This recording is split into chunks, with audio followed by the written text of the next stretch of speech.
Hello and welcome. In today's video, I will be reviewing DCNR's Peer and Circuit Rider program and providing you everything you may need to know about these types of grants. It is my hope that the information provided will help you better understand each of these programs and offer further assistance if you're thinking about possibly applying for a Peer or Circuit Rider grant. Before we begin though, I'd just like to offer a quick introduction about myself. My name is Jason Boris, and I'm a Recreation and Conservation Advisor within DCNR's Bureau of Recreation and Conservation here in the central office in Harrisburg. I work primarily within the Bureau's Partnerships Division, and my main responsibility is administering the Peer and Circuit Rider program and being the grant manager for every Peer and Circuit Rider grant throughout the Commonwealth. In this informative video, I'm going to try to summarize each of these programs by breaking them down into specific areas of discussion, as well as answering some general need-to-know questions such as who, what, when, and how. For example, who can apply for a Peer and Circuit Rider grant? What exactly is a Circuit Rider? What can be funded through our Peer program? And what kind of match is involved? We'll also talk about when can you apply, and are there any prerequisite requirements? How the Peer process works? How many years is a Circuit Rider grant? And how much funding is involved? There are certainly many more topics that will be discussed, but this at least provides a general framework and guide to help steer us through this presentation. As you can see on the screen, I've listed my contact information, so if you ever have a question or simply need more information, please feel free to reach out. I've included my phone number and email address as the best ways to communicate with me. As with any DCNR grant, your first step in the process is contacting your DCNR regional advisor to inform them of what you're looking to do or what you're interested in applying for. Simply put, these folks are regionally based and are here to help guide you through the grant process of turning your vision into a reality. The more information and details you can share with them about your project, the better they'll be able to assist you and point you in the right direction. Our regional advisor map, as seen on the screen, is broken down into 6 color-coded regions with contact information listed for each regional advisor. Simply find your county on the map and identify the regional advisor you'll need to discuss your project with. Now that we've had some introductory appetizers, it's time to dig into the main course of this video presentation. So let's lead off by taking a deep dive into the Peer Grant program itself. A Peer project is a non-competitive technical assistance grant. Peer grants are awarded to help municipalities improve their park, recreation, and conservation services through a collaborative process. Basically, these projects are accomplished through a signed contract with experienced park and recreation practitioners, rivers and trail experts, conservation professionals, or design specialists from nearby communities or regions who will work closely with the grantee and local leaders to help address an issue or solve a problem. The final deliverable for a Peer grant is an electronic written summary report that provides historical data and research findings, an analysis of the issues, a set of recommendations, and a course of action. Unlike our C2P2 grants, which have an annual April deadline, Peer grant applications are accepted year-round. As I previously mentioned, these are non-competitive grants, so your application is not being scored against other applications. Rather, a successful Peer application will be judged on the project itself and if it falls in line with DCNR's Peer program mission and guidelines. Of course, one of those program parameters is being an eligible applicant. Eligible applicants can be a municipality such as a county, a city, a borough, or a township. It can also be a municipal agency, such as an authority, a council of government, or an intergovernmental commission.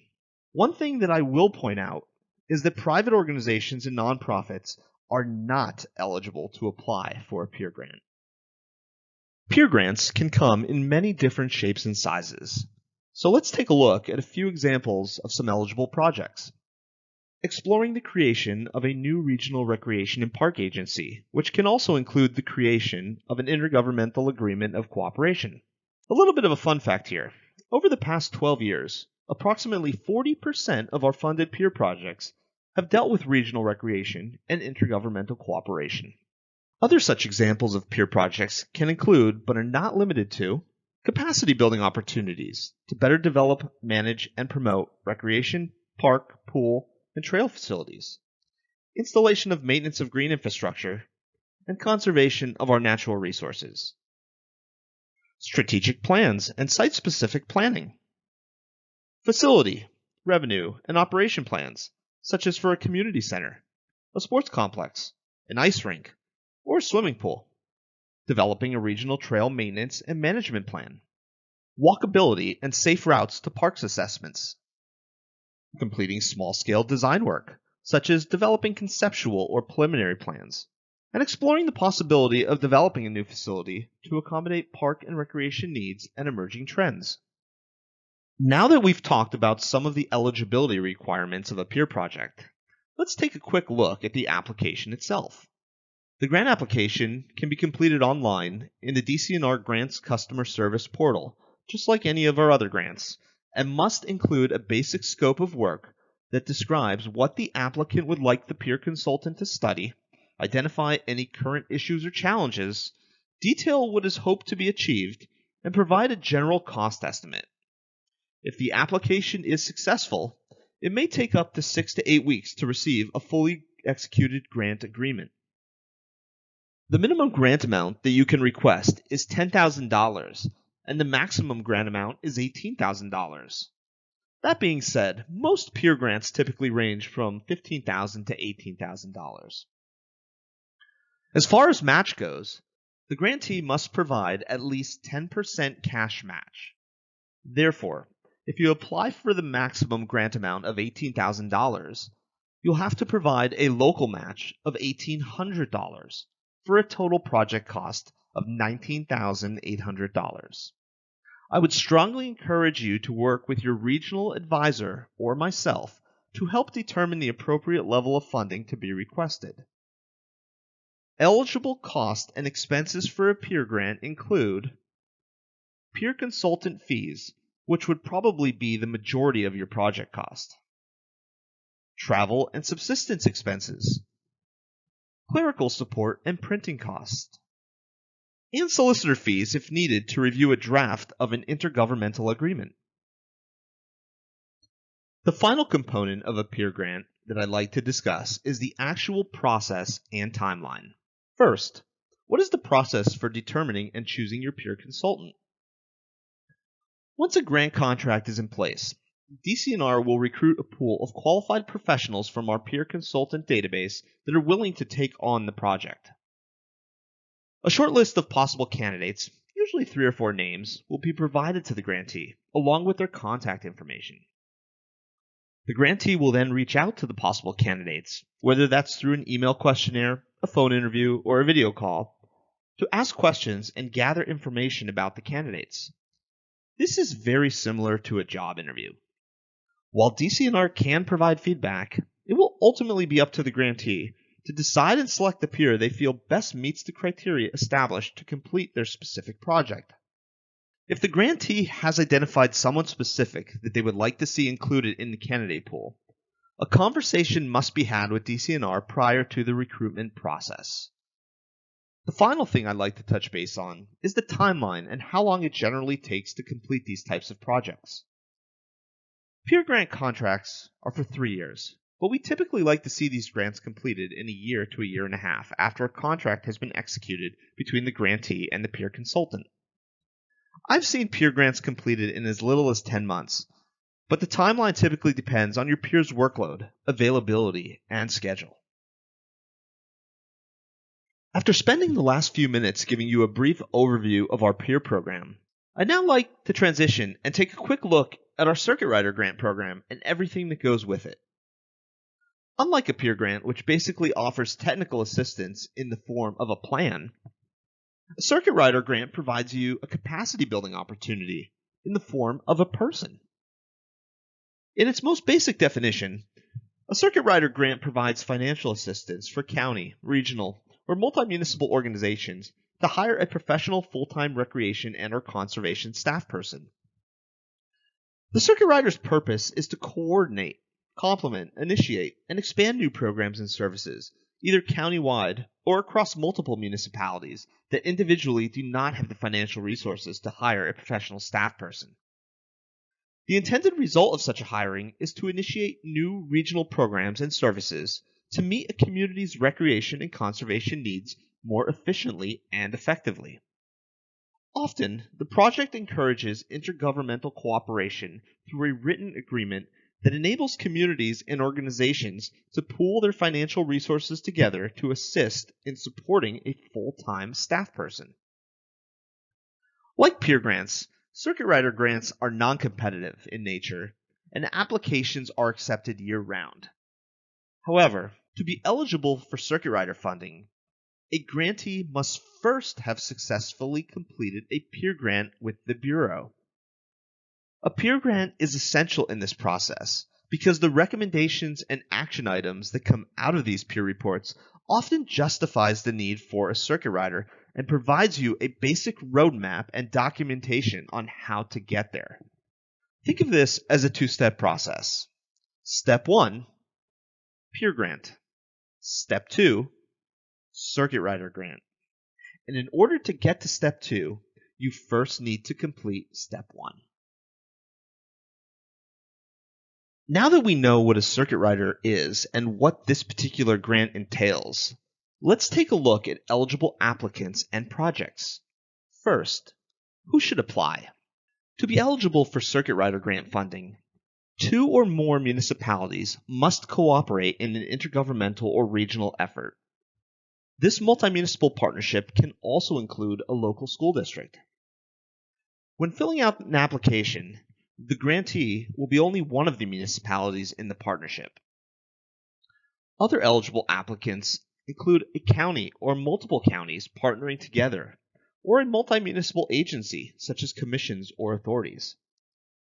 A single county can be eligible without an intergovernmental agreement, provided the county is undertaking or has completed the appropriate recreation and or greenway planning and will be providing services county-wide to residents and municipalities. As in any grant, there are also ineligible applicants. So I just want to emphasize who cannot apply for circuit rider funding. A single municipality, such as a borough or a township, is not eligible to apply for this type of grant on their own.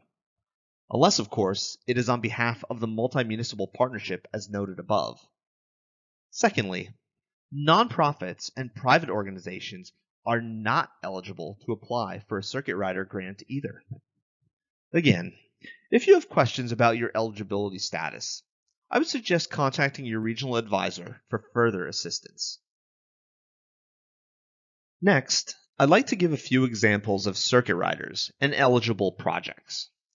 In its most basic form, a circuit rider is a full-time staff person that provides regional park, recreation, and conservation programs and services.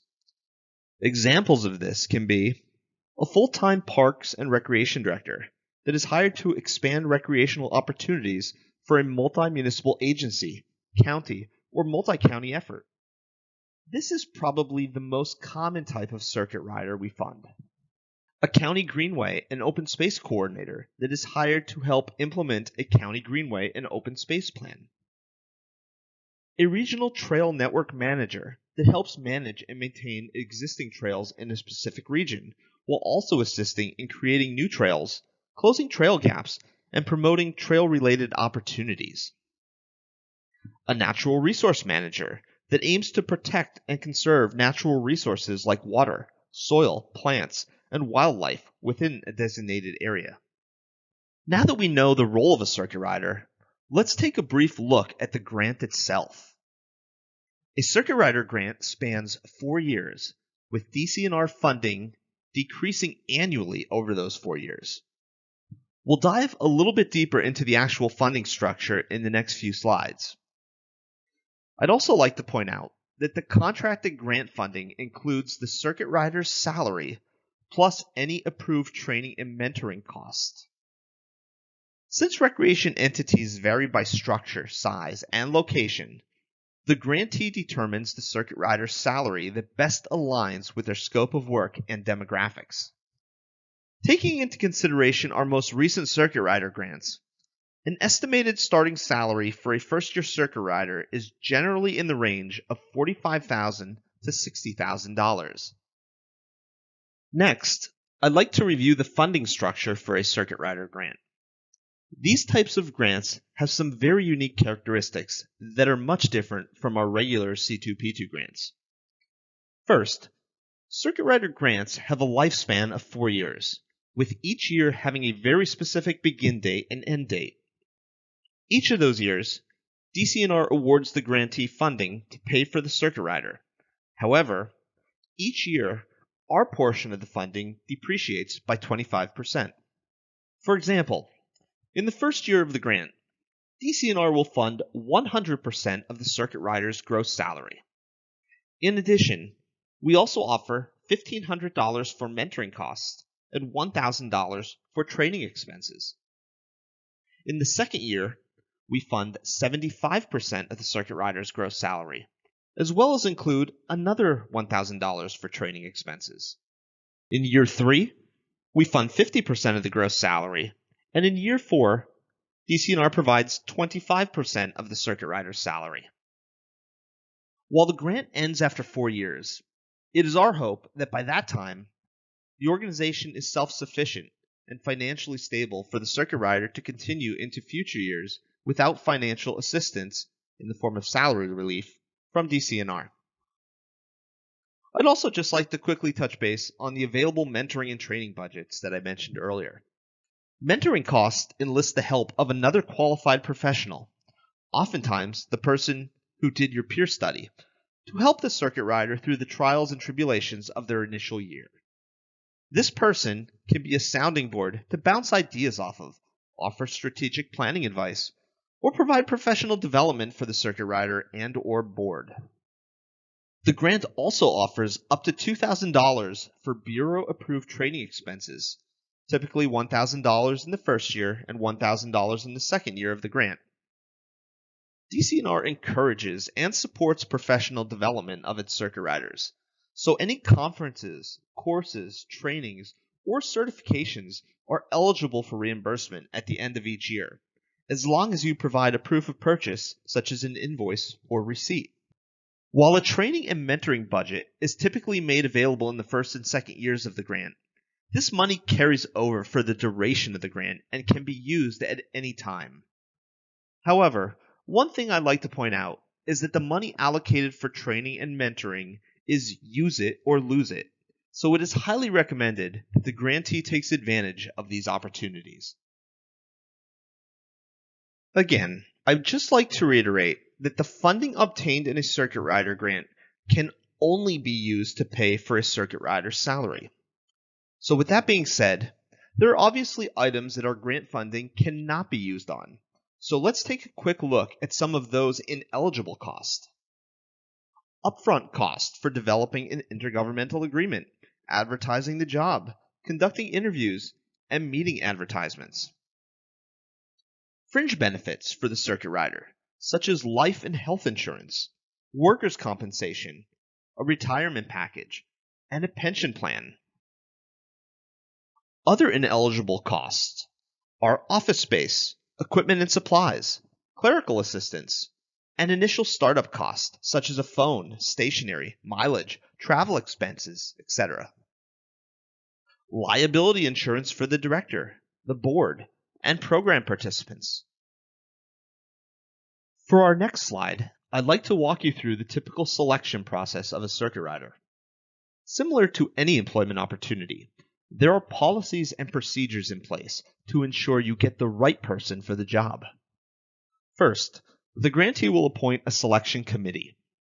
This selection committee will then develop and draft a job description, if it hasn't already been developed in the peer study.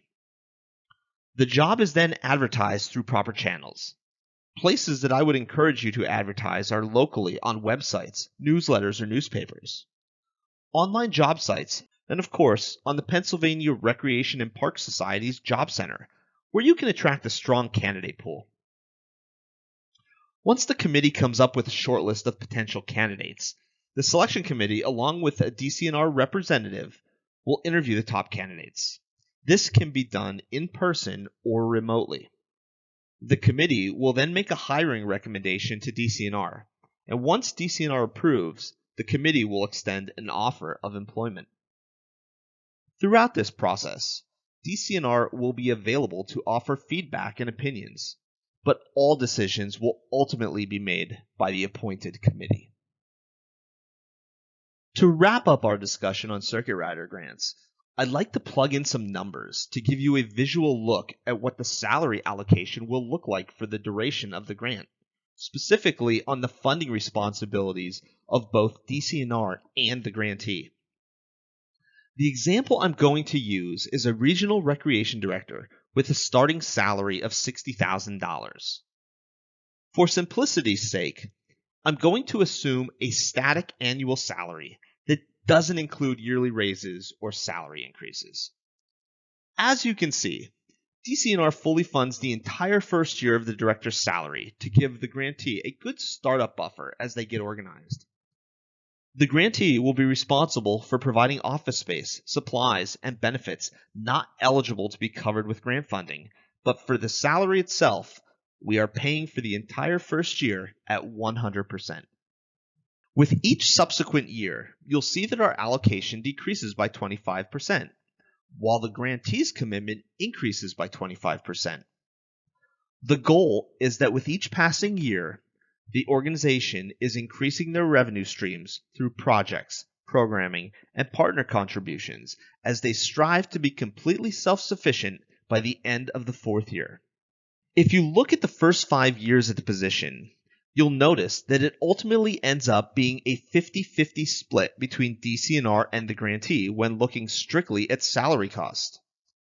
If the director is earmarked to make $300,000 over that first 5-year period, DCNR will be funding $150,000 while the grantee is responsible for the other $150,000.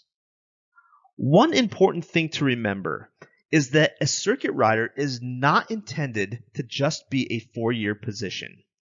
While the grant funding will end after 4 years, it is our hope that our short-term commitment in funding will lead to sustainability and long-term success for the position and the organization well into the future.